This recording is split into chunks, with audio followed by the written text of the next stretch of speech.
الحمد لله نحمده ونستعينه ونستغفره ونؤمن به ونتوكل عليه ونعوذ بالله من شرور أنفسنا ومن سيئات أعمالنا من يهده الله فلا مضل له ومن يضلله فلا هادي له ونشهد أن لا إله إلا الله وحده لا شريك له ونشهد أن سيدنا وسندنا وحبيبنا وحبيب ربنا ومولانا ونبينا محمدا عبده ورسوله وصلى الله تعالى عليه وعلى آله وأصحابه وبارك وسلم تسليما كثيرا كثيرا.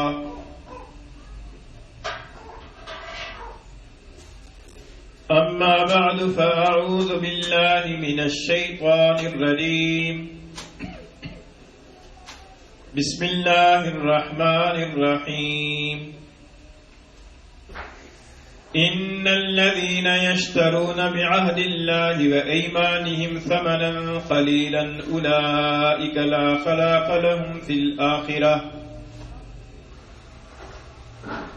ولا يكلمهم الله ولا ينظر إليهم يوم القيامة ولا يزكيهم ولهم عذاب أليم.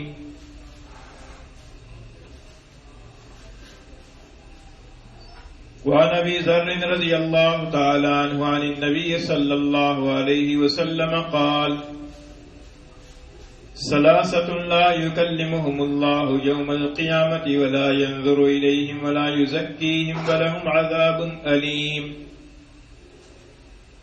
قال: فقرأها رسول الله صلى الله عليه وسلم 3 مرار. قال أبو ذر رضي الله تعالى عنه: خابوا وخسروا من هم يا رسول الله؟ قال: المسبل والمنان والمنفق سلعته بالحلف الكاذب، أو كما قال رسول الله صلى الله عليه وسلم: صدق الله مولانا العظيم وصدق رسوله النبي الكريم ونحن على ذلك لمن الشاهدين والشاكرين، والصلاة والسلام على سيد الأنبياء والمرسلين والحمد لله رب العالمين. گرامی قدر سامعین، آپ کے سامنے تیسرے پارے سے سورہ آل عمران کی ایک آیت کریمہ تلاوت کی ہے،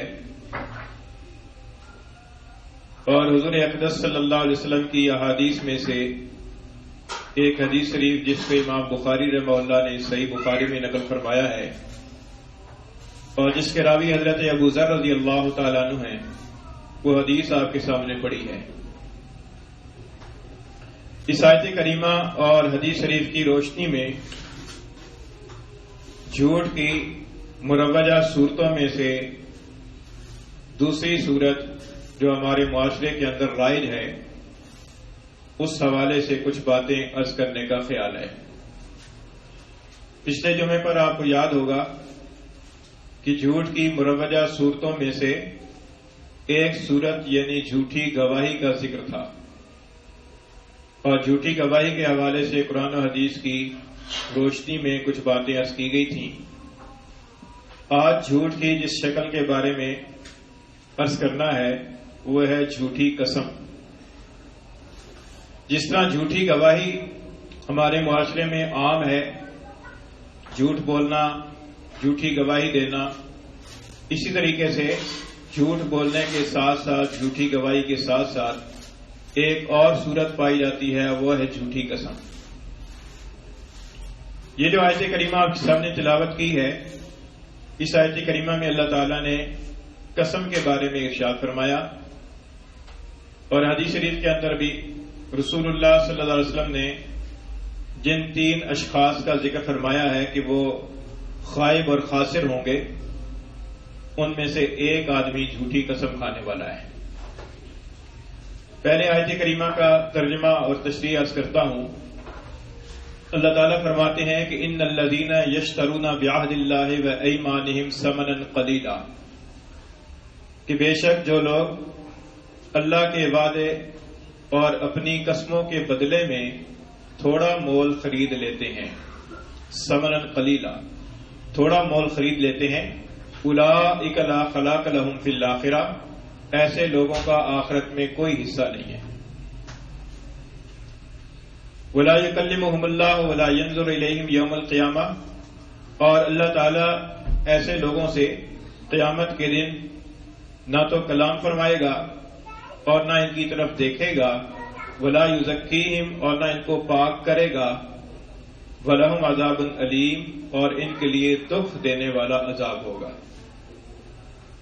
یہ 5 قسم کی سزائیں اللہ تعالیٰ نے اس آیت کریمہ کے اندر ان لوگوں کے بارے میں ارشاد فرمائی ہیں کہ جو اللہ کے وعدے اور اپنی قسموں کے بدلے میں تھوڑا معاوضہ لے لیتے ہیں اور اپنے وعدوں کی، اللہ کے وعدے کی اور اپنی قسموں کی کوئی پرواہ نہیں کرتے۔ علماء کرام نے فرمایا کہ اس آیت میں اللہ تعالیٰ نے ثمنن قلیلا فرمایا کہ تھوڑا مول، تو اس کا مطلب یہ نہیں ہے کہ اگر زیادہ قیمت مل رہی ہو، زیادہ پیسے مل رہے ہوں تو پھر جھوٹی قسم کھانا یا وعدے کی مخالفت کرنا درست ہو جائے گا۔ اس لیے کہ اللہ تعالیٰ کے ساتھ کیے ہوئے وعدے اور اللہ تعالیٰ کے نام کی کھائی ہوئی قسم کی اتنی بڑی عظمت ہے کہ دنیا جہان کی جتنی بھی چیزیں ہیں وہ ساری مل جائیں تو اللہ تعالیٰ کی عظمت کے نام اور اللہ تعالیٰ کے ساتھ کیے ہوئے وعدے کا مول اور اس کی برابری نہیں کر سکتے۔ گویا کہ انسان نے اللہ سے جو وعدہ کیا ہے یا جو قسم کھائی ہے، اس قسم کی دنیا کی کوئی چیز اس کی قیمت نہیں بن سکتی۔ اللہ تعالیٰ کو یہ گوارا نہیں ہے کہ کسی بھی قیمت کے بدلے میں انسان اپنے وعدے سے پھرے، اپنی زبان سے پھرے یا اپنی کھائی ہوئی قسم کی خلاف ورزی کرے۔ اللہ تعالیٰ فرماتے ہیں کہ یہ کسی قیمت پر گوارا نہیں ہے۔ تو جو لوگ اللہ تعالیٰ کے وعدے کے بدلے میں اور اپنی قسموں کے بدلے میں ثمن قلیل، تھوڑا مول، یعنی دنیا جان کی چیزیں بھی مل جائیں تو وہ ثمن قلیل ہی ہے آخرت کے مقابلے میں، کیونکہ ایک حدیث میں حضور اقدس صلی اللہ علیہ وسلم نے فرمایا کہ دنیا کی آخرت کے مقابلے میں مثال ایسی ہے کہ جیسے تم میں سے کوئی شخص دریا میں اپنی انگلی ڈبوئے اور پھر انگلی کو نکال کر دیکھے کہ انگلی کے ساتھ کتنا پانی لگا ہوا ہے۔ تو یہ جو پانی انگلی کے ساتھ لگا ہوا ہے یہ دنیا ہے، اور جو پانی دریا میں پڑا ہوا ہے وہ آخرت ہے۔ تو اب اندازہ لگائیے کہ اس انگلی کے ساتھ جو لگا ہوا پانی کا ایک قطرہ ہے، اس کے دریا کے مقابلے میں اس کی کیا حیثیت ہے، کیا وقت ہے۔ تو حضور نے فرمایا کہ یہ ساری دنیا جو ہے آخرت کے مقابلے میں یہ ہے۔ اسی لیے اللہ تعالیٰ نے اس کو ثمن قلیل فرمایا کہ یہ ساری اربوں روپے کے بینک بیلنس، پلازے، اربوں روپے کی جائیدادیں اور جتنے بھی اثاثے ہیں، یہ ساری کی ساری اللہ تعالیٰ کے ساتھ کیے ہوئے وعدے اور اللہ کے نام کی کھائی ہوئی قسم کے مقابلے میں کوئی حیثیت نہیں رکھتے۔ تو فرمایا کہ جو لوگ ایسا کریں گے تو ان کے لیے یہ ہوگا کہ اولئک لا خلاق لہم فی الآخرہ، ان کا آخرت کے اندر کوئی حصہ نہیں ہوگا، آخرت سے محرومی ہوگی۔ اور ولا یکلمہم اللہ ولا ینظر الیہم یوم القیامہ، اور اللہ تعالیٰ ان سے کلام نہیں فرمائے گا۔ مراد یہ ہے کہ اللہ تعالیٰ لطف اور عنایت کا کلام نہیں فرمائے گا، رضامندی والا کلام نہیں فرمائے گا۔ ہاں، بعض پرسی والی بات ہو سکتی ہے کہ اللہ تعالیٰ بعض پرس فرمائے، ناراضگی کے ساتھ بات فرمائے۔ ولا ینظر الیہم، اور اللہ تعالیٰ ان کی طرف دیکھے گا نہیں، یعنی نظر رحمت سے نہیں دیکھے گا، ناراضگی کی نظر سے دیکھے تو وہ اور بات ہے۔ اس اوقات دنیا کے اندر بھی کوئی آدمی دوسرے سے ناراض ہو تو ناراضگی کی نظر سے دیکھنا اور ہوتا ہے، محبت کی نگاہ سے دیکھنا اور ہوتا ہے۔ تو فرمایا کہ ولا ینظر الیہم یوم القیامہ ولا یزکیہم، اور اللہ تعالیٰ ان کو پاک بھی نہیں فرمائے گا، یعنی انہوں نے جو گناہ کیا ہے اتنا غلیظ گناہ ہے کہ اللہ تعالیٰ ان کو اپنے فضل و کرم سے پاک نہیں فرمائے گا۔ ہاں، جہنم کے اندر آگ کے ذریعے سے پاک فرمائے تو وہ اور بات ہے۔ وَلَهُمْ عَذَابٌ عَلِيمٌ، اور ان کے لیے دکھ دینے والا عذاب ہوگا۔ عذاب علیم کے بارے میں علماء نے لکھا ہے کہ یہ وہ عذاب ہوگا کہ جس کی وجہ سے آدمی کا دل درد محسوس کرے. ایک تو یہ عذاب ہوتا ہے نا کہ آدمی کے پاؤں میں چوٹ لگ گئی یا ہاتھ میں چوٹ لگ گئی اور اس کی وجہ سے دل کو رنج ہو رہا ہے، یہ اور ہے. اور ایک ہے کہ خاص دل کو ہی جا کر دکھ اور درد ہو. تو فرمایا کہ عذاب علیم سے مراد وہ علیم عذاب ہے کہ جو دکھ دینے والا ہے، یعنی دل کے اندر درد پیدا کرنے والا عذاب. تو ایسا عذاب اللہ تعالیٰ کی طرف سے ایسے لوگوں کو ملے گا. دنیا کے اندر جو انسان اللہ اپنے وعدے سے پھرتا ہے یا اپنی قسم کھا کر پھر قسم کی پر قائم نہیں رہتا اور قسم تھوڑی چیز کے بدلے میں قسم کھا لیتا ہے اپنے دنیاوی مفاد کی خاطر، تو عام طور پر جو مادی مفاد ہوتا ہے اس مادی مفاد کو سامنے رکھتے ہوئے انسان قسم بھی کھا لیتا ہے، جھوٹی قسم، اور وعدے سے اور اپنی زبان سے پھر بھی جاتا ہے. تو یہ جو وعدے سے پھرنا ہے یا جھوٹی قسم کھانا ہے اور اس کے بدلے میں وہ جو تھوڑی سی منفعت حاصل ہو رہی ہے مال کی صورت میں، کسی کے ساتھ تعلق کی برقرار رکھنے کی صورت میں، اور کسی صورت کے اندر جو مادی مفاد حاصل ہو رہا ہے، تو اللہ تعالیٰ فرماتے ہیں کہ اس کے بدلے میں یہ جو اللہ کے ساتھ کیے ہوئے وعدے کو توڑ رہے ہیں یا اللہ کے نام کی عظمت کی کوئی پرواہ نہیں کر رہے، تو یہ اللہ تعالیٰ کو کسی قیمت پر منظور نہیں ہے. ان کے لیے یہ سزا ہوگی. اللہ کے وعدے سے کیا مراد ہے؟ اللہ کے وعدے سے مراد ایک تو وہ عالم الست والا وعدہ ہے یا عالم ارواح کے اندر اللہ تعالیٰ نے روحوں سے پوچھا تھا کہ الست بربکم، کیا میں تمہارا رب نہیں ہوں؟ تو قالوا بلا، سب نے کہا کہ جی ہاں. عہد الست اس کو کہتے ہیں. یہ ربوبیت کا اقرار اور معاہدہ اللہ تعالیٰ سے سارے لوگوں نے عالم ارواح کے اندر کر لیا ہے. دنیا کے اندر آنے کے بعد اور عقل و شعور ہو جانے کے بعد انسان اپنے ارادے اور اختیار سے اسلام کو قبول کرتا ہے یا مسلمان گھرانے کے اندر پیدا ہونے کی وجہ سے عقل و شعور کے بعد وہ اپنے اختیار سے اسلام والے دین کو برقرار رکھتا ہے اور خود سے اپنی مرضی سے اسلام کی پر قائم رہنے کو پسند کرتا ہے. یہ بھی اللہ تعالیٰ کے ساتھ ایک وعدہ ہے، اور یہ وعدہ یہ ہے کہ یا اللہ اسلام کے احکام کے مطابق اپنی زندگی گزاروں گا اور رسول اللہ صلی اللہ علیہ وسلم کے طریقے کے مطابق چلوں گا. یہ جو وعدہ ہے یہ وعدہ ایک عملی وعدہ ہے. جس طریقے سے ہم پاکستان کے شہری ہیں، پاکستان کے اندر ہی پیدا ہوئے ہیں، تو ہمارا پاکستانی حکومت کے ساتھ تو کسی درجے میں یا کسی سٹیج میں جا کر کوئی عہد نہیں ہوا، لیکن اس کے باوجود ہم پاکستانی جو قوانین اسلام کے خلاف نہیں ہیں ان قوانین کے پابند ہیں. ان قوانین کی پابندی ہم پر ضروری ہے، اس لیے کہ بحیثیت پاکستانی شہری ہونے کے ہم عملاً اس وعدے کے پابند ہیں. یہ عملی معاہدہ ہوتا ہے. اسی طریقے سے آپ کسی ملک کا ویزا لے کر جاتے ہیں دوسرے ملک کے اندر، خواہ وہ اسلامی ملک ہے یا غیر اسلامی ملک ہے، تو وہ جو ویزا لیا گیا ہے وہ ویزا بھی دراصل وعدے کی ایک عملی صورت ہے، ایک تحریری وعدہ ہے. اس ویزے کے مطابق جتنے دنوں تک وہاں ٹھہرنے کی اجازت ہے اتنے دن تک ٹھہرنے شرعاً جائز ہوگا، اور جس جس شہر کے اندر جانے کی ان کی طرف سے اجازت ہے اس شہر کے اندر جانا جائز ہوگا، اور جس شہر کے اندر جانے کی ان کی طرف سے ویزا نہیں ہے، اجازت نہیں ہے، یا جتنے دنوں کے بعد رہنے کی اجازت نہیں ہے، وہ رہنا غیر قانونی تو ہو گئی، غیر شرعی بھی ہوگا، کیونکہ عملی طور پر ایک وعدہ کر لیا. یہ عملی وعدہ ہوتا ہے. یہ عملی وعدہ جب انسان نے اسلام کو قبول کر لیا، خواہ اس نے خود سے اسلام کو قبول کیا ہے یا وہ اسلام ماننے والوں کے گھر کے اندر پیدا ہوا اور بالغ ہونے کے بعد عقل و شعور کے ساتھ اپنی مرضی سے اسلام پر قائم رہنے کو پسند کر لیا، یہ عملی معاہدہ اللہ تعالیٰ کے ساتھ کر لیا. اب اس عملی معاہدے کے اندر اسلام کے سارے احکام آ گئے. اسلام کے سارے احکام کی پر چلنا، سچ بولنا، امانت و دیانتداری کا خیال رکھنا، نمازیں پڑھنا، زکوٰۃ فرض ہو جائے تو زکوٰۃ ادا کرنا، حج فرض ہو جائے تو حج کرنا، اور اسی طریقے سے کسی کو دھوکہ نہ دینا، اور ایمان کے جتنے بھی تقاضے ہیں وہ سارے اس معاہدے کے اندر شامل ہیں. اس کی مثال ایسی ہے کہ جیسے کوئی آدمی نکاح کرتا ہے تو نکاح کرتے وقت میں وہ نکاح کے ایجاب قبول جب بولے جاتے ہیں تو وہ قبول ہے کہتا ہے کہ میں نے قبول کیا. اب قبول ہے جب اس نے کہہ دیا تو اس کے بعد بیوی کے جتنے حقوق ہیں وہ سارے حقوق اسی ایک قبول ہے کہ لفظ کے اندر آ گئے.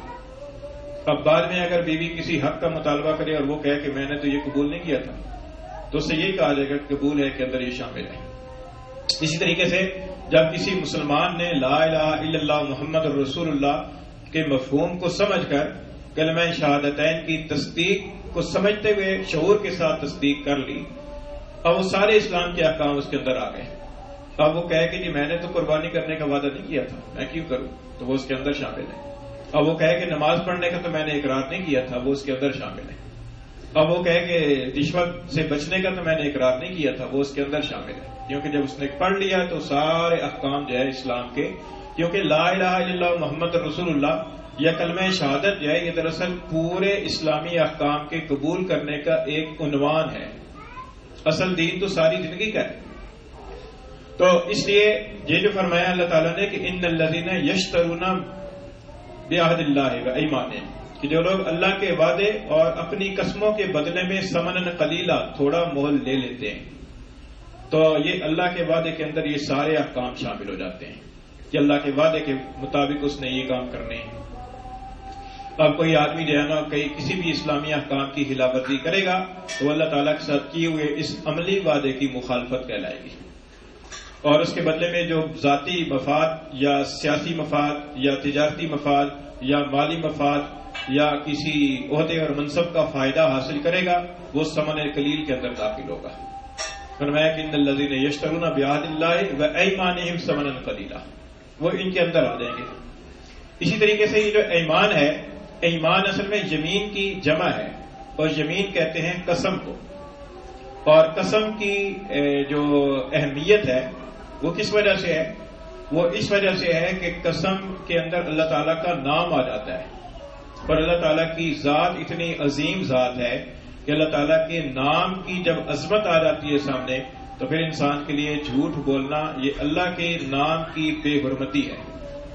یعنی اللہ کا نام لے کر وہ آدمی دوسرے کو یقین دلا رہا ہے اور دوسرے کا بھروسہ حاصل کر رہا ہے، اللہ کے نام کو بیچ میں لا رہا ہے تو اور پھر اس کی مخالفت کر رہا ہے یا جھوٹی قسم کھا رہا ہے، تو یہ دراصل اللہ تعالیٰ کے نام کی توہین کر رہا ہے، اللہ تعالیٰ کے نام کی بے عظمتی کر رہا ہے، بے تعظیمی کر رہا ہے. اس لیے قسم کا معاملہ جو ہے یہ عام بات چیت کے مقابلے میں بہت زیادہ اہمیت رکھتا ہے. اس لیے یہ اللہ کے نام کی پر ایک قسم کی آدمی کا جھوٹ بولنا ہو گیا، تو اس لیے اس پر سخت وعید ہے اس آیت کریمہ میں بھی. اور ایک دوسری جگہ 28ویں پارے میں سورہ مجادلہ کے اندر بھی اللہ تعالیٰ نے فرمایا کہ وَيَحْلِفُونَ عَلَى الْكَذِبِ وَهُمْ يَعْلَمُونَ، کہ وہ جھوٹ پر قسم کھاتے ہیں جانتے بوجھتے ہوئے، جان بوجھ کر جھوٹ پر قسم کھا لی. اعد اللہ لہم عذابا شدیدا، اللہ تعالیٰ نے ایسے لوگوں کے لیے سخت عذاب تیار کر رکھا ہے. تو یہاں پر بھی ان عذابوں کی وعید ہے، اور دوسری جگہ سورہ مجادلہ کے اندر بھی عذاب کی وعید ہے کہ جو لوگ جھوٹ پر قسم کھاتے ہیں جانتے بوجھتے ہوئے، ایسے لوگوں کے لیے اللہ تعالیٰ نے سخت عذاب تیار کر رکھا ہے. اب حدیث شریف کے اندر بھی رسول اللہ صلی اللہ علیہ وسلم نے یہی بات ارشاد فرمائی ہے. حضرت ابو ذر رضی اللہ تعالیٰ عنہ سے روایت ہے، فرماتے ہیں کہ نبی کریم صلی اللہ علیہ وسلم نے ارشاد فرمایا ثلاثۃ لا یکلمہم اللہ یوم القیامۃ ولا ینظر الیہم ولا یزکیہم ولہم عذاب الیم. 3 قسم کے افراد ایسے ہیں کہ جن کے لیے 4 قسم کی سزائیں ہیں. تو ان میں سے ایک سزا کیا ہے؟ لا یکلمہم اللہ یوم القیامہ، اللہ تعالیٰ ان سے قیامت کے دن کلام نہیں فرمائے گا. دوسری سزا ولا ينظر الیہم، اللہ تعالیٰ ان کی طرف نظر رحمت سے دیکھے گا نہیں. تیسری سزا ولا یزکیہم، اللہ تعالیٰ ان کو پاک نہیں فرمائے گا. اور چوتھی سزا ولہم عذاب الیم، اور ان کے لیے دکھ دینے والا عذاب ہے. حضرت ابو ذر رضی اللہ تعالیٰ عنہ فرماتے ہیں کہ فقرأها رسول اللہ صلی اللہ علیہ وسلم 3 مرار، رسول اللہ صلی اللہ علیہ وسلم نے اس جملے کو 3 مرتبہ دہرایا. پھر حضرت ابو ذر فرماتے ہیں کہ خابوا وخسروا من ہم یا رسول اللہ، کہ اللہ کے رسول یہ لوگ تو خائب اور خاسر ہو گئے. خائب کا مطلب ناکام ہو گئے، خاسر کا مطلب خسارے میں پڑ گئے. یہ لوگ تو ناکام اور خسارے میں پڑ گئے. من ہم یا رسول اللہ، اللہ کے رسول ذرا بیان فرما دیجئے کہ یہ ہیں کون لوگ ہیں کہ جن کے لیے اللہ تعالیٰ کی طرف سے یہ سخت سزائیں ہیں. رسول اللہ صلی اللہ علیہ وسلم نے فرمایا کہ المسبل، اپنی ازار اور اپنی شلوار کو ٹخنوں سے نیچے لٹکانے والا.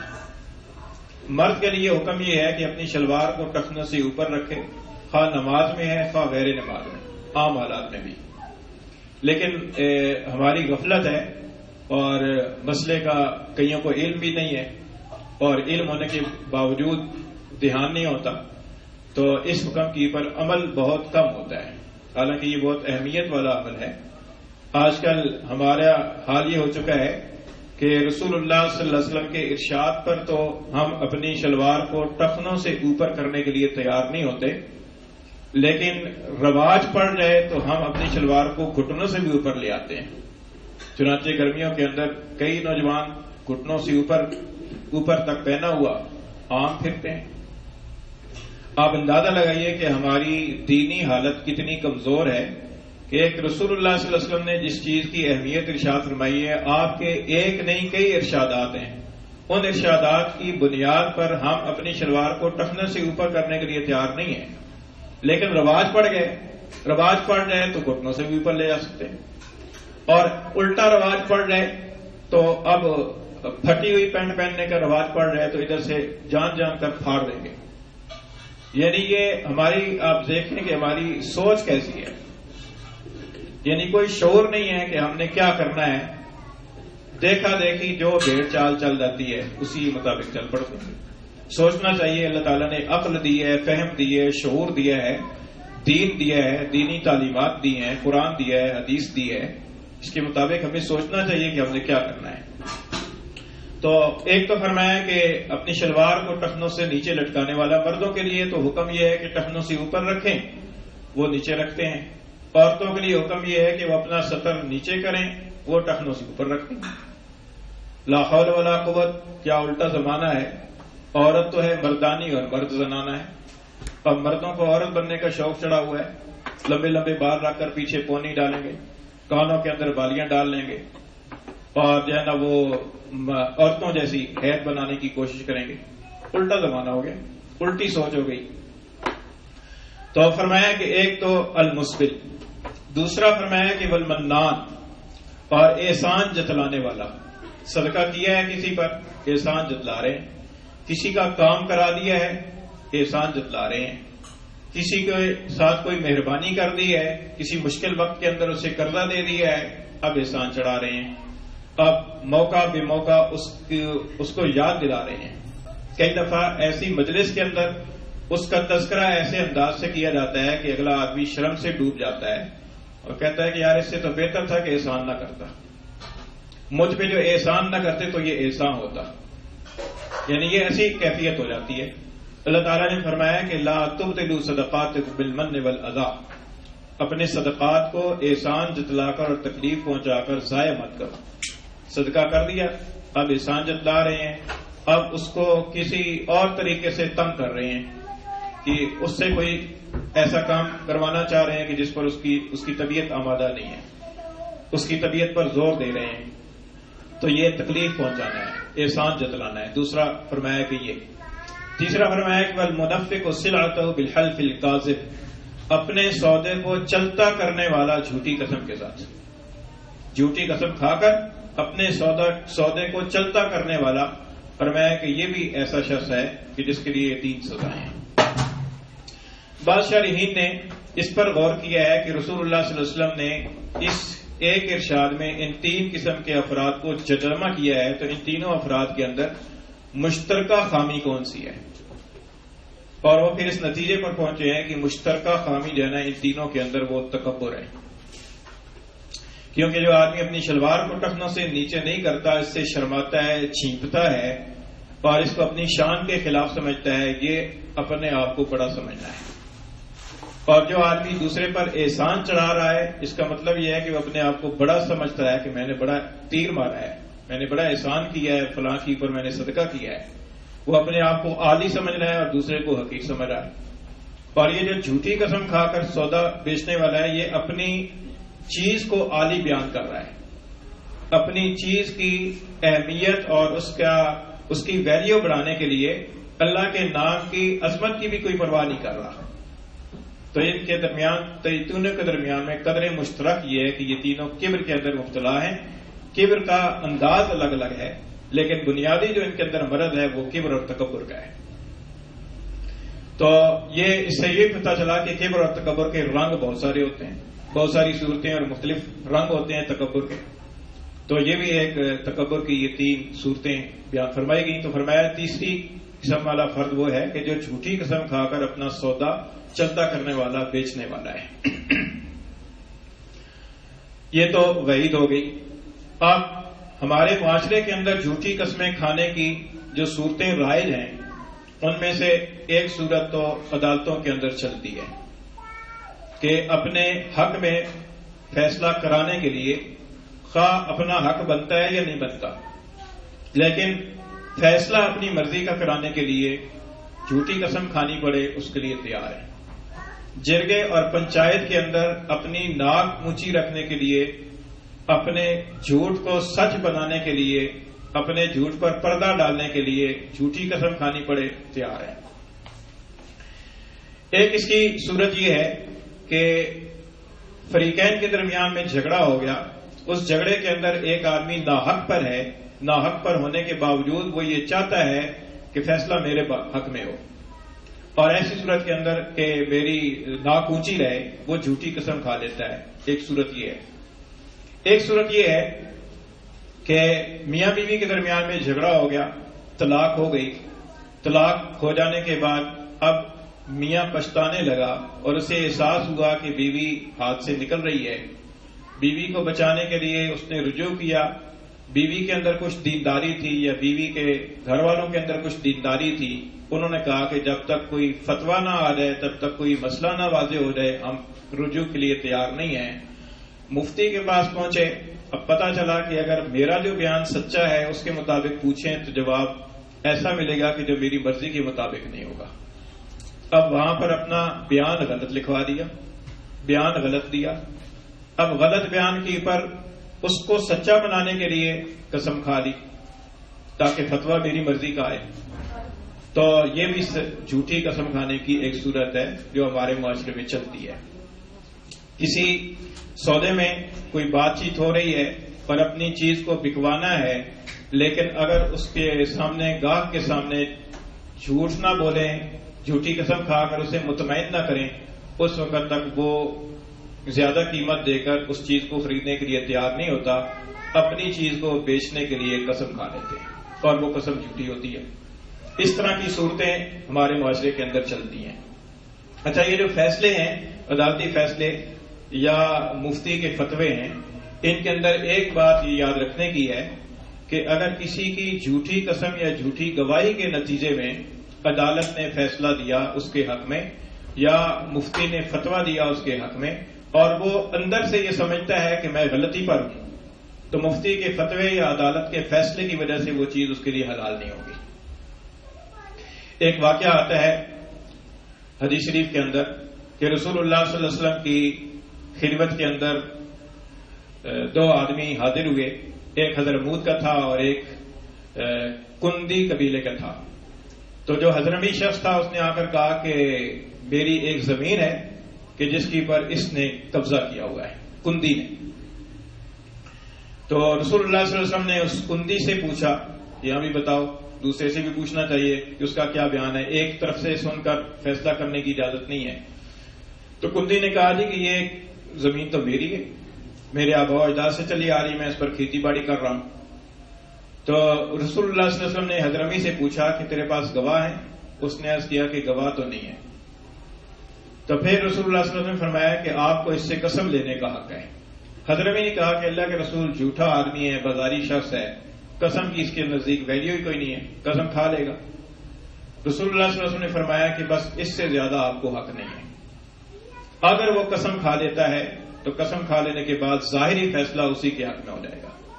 اب اگر وہ زمین اس کی ہے جو جس کے پاس گواہ نہیں ہے لیکن حقیقت میں اس کی ہے، تو یہ عدالتی فیصلہ یا مفتی کا فتویٰ یا پنچایتی فیصلہ اس کی وجہ سے اس دوسرے آدمی کے لیے جس نے جھوٹی قسم کھائی ہے، نہ بیوی حلال ہوگی، نہ زمین حلال ہوگی، نہ مکان حلال ہوگا، نہ کوئی سواری حلال ہوگی، وہ چیز حلال نہیں ہوگی. حضرت ام سلمہ رضی اللہ تعالیٰ عنہ سے روایت ہے، رسول اللہ صلی اللہ علیہ وسلم نے فرمایا کہ میں تو بشر ہوں، یعنی جس طرح عام انسان کو دوسرے لوگوں کی نیتوں کا حال معلوم نہیں ہوتا، مجھے بھی غیب کا علم نہیں ہے جب تک اللہ تعالیٰ نہ دے.